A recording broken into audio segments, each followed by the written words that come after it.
All right, in this lesson, we're talking about FM synthesis and wavetable synthesis, specifically building common patches, what these patches sound like, when to use certain types of synthesis to get a sound you really want in your head, and how this can be used in your production and composition to enhance your sound. So to start, we're going to talk about FM synthesis, the type of patches that are commonly built, and how you can build patches to really make the most out of an FM synth. Let's look at it. Right here on the DX7V, we are looking at the default pane. We just have a sine wave. Really good sounds for FM synthesizers are things that intermodulate. And when I say things that intermodulate, things that have vibrational nature inside of themselves that actually modulate the way it moves and sounds. So things like a plucked string or hitting a type of metal can really be easily emulated with FM synthesis because we can have all these different operators doing different types of modulation at different points of the oscillation. Now, this allows for really, really realistic metallic sounds, really, really realistic string sounds. And if you know how to dial these in right, you can really get them great. So to give an example of this, we're gonna look at a bass sound, an FM bass patch that has been used so many times and is so famous. And with FM synthesizers, it's really easily to recreate what a real bass sounds like. Let's check it out. So I'm pulling up just a quick preset that they have in the plugin. This is the ROM 1B31 Bass 3. Now let's listen to how this sounds.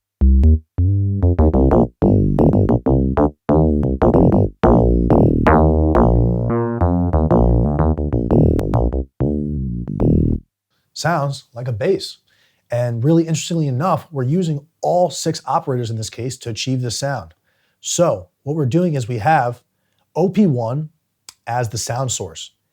Within FM synthesis, anything that's at the bottom row of the algorithm is going to be the sound source. Anything that's above the bottom row is going to be a modulator that's going to affect those sources. So in this case, we are on algorithm 17, which basically has one sound source, operator 1. And you can check this by, if you turn off operator 1, you get no sound. We turn it back on, the sound comes back.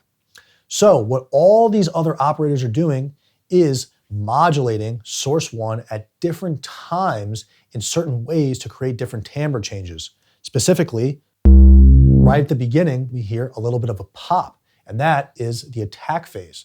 Then we have the sustain phase, which has another operator, which modulating that to sound like a bass. And then on the release stage, we have another operator creating that, which really allows for this whole changing timbre of sound, which is what you need to recreate a bass sound. It's really not stagnant, and based on whether it's being plucked or it's being held out or whatever it is, changes the way it sounds. And we can do this with an FM synth. So just to play with some of the parameters, as you can see, OP4, and I just scrolled through to look at the envelopes, OP4 is really controlling the attack phase. So let's turn it down. You can hear when we turn it down, the twang of the bass goes away.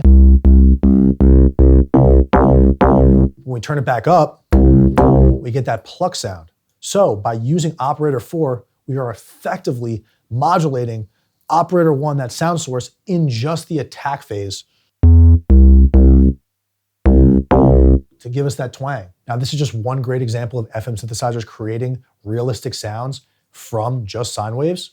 But if you'd like to learn a little bit more about sounds that can be created, please visit soundcollective.com and check out my other course on advanced FM and wavetable synthesis, and we can learn a lot more about them there. So the next part of this lesson, we're going to be looking at wavetable synthesis and how we can build patches in that, common sounds from wavetable synths, and how we can use this in our productions to really enhance it. So as you can tell, wavetable synthesizers are super versatile. The reason being is we can have any type of wave stored, as long as it's a single cycle, within the wavetable. This really allows for such a wide variety of sounds and different timbre changes. But let's go through some basic sounds that wavetables create and start to understand it. So here's a great example that I'm going to show you guys, which is using a wavetable to modulate through the position while using a sequencer to change the notes. Now this creates a really dynamic and timbre changing sequence that's really interesting. Let's hear it.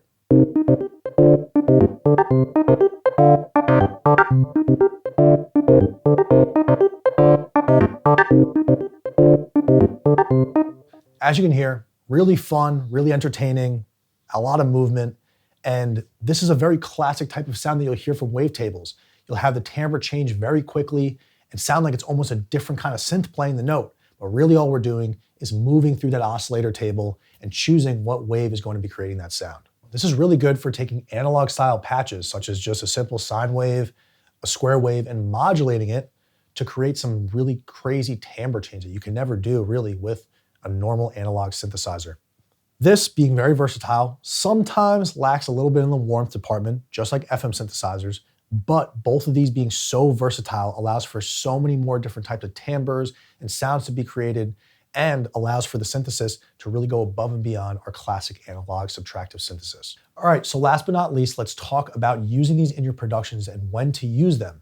So let's go over what we learned in this lesson. FM synths are really good for metallic sounds, string sounds, things that need intermodulation, and things that actually change over the course of the note. The timbre will change as time goes on. Versus something like a wavetable, which can create this dynamically moving thing, which doesn't sound realistic as an acoustic instrument, but sounds really interesting in the electronic world and creates whole new sonic capabilities in the realm of synthesizers. Now, with this in mind, we can really pick and choose what to use in what situation. If you want to create a really dynamic changing pad that really goes in the background of your song and is constantly moving and changing and never stagnant, Wavetable might be the place to go. So with things learned in this class, I really encourage you guys to push the sonic limits and to take these basic theories about FM and wavetable synths and apply it to your own production and increase the sonic capabilities of what you got. So if you enjoyed this course, feel free to head over to soundcollective.com to check out my other course on advanced FM and wavetable synthesis, where we take a way deeper dive into all the things we talked about. Thanks for watching.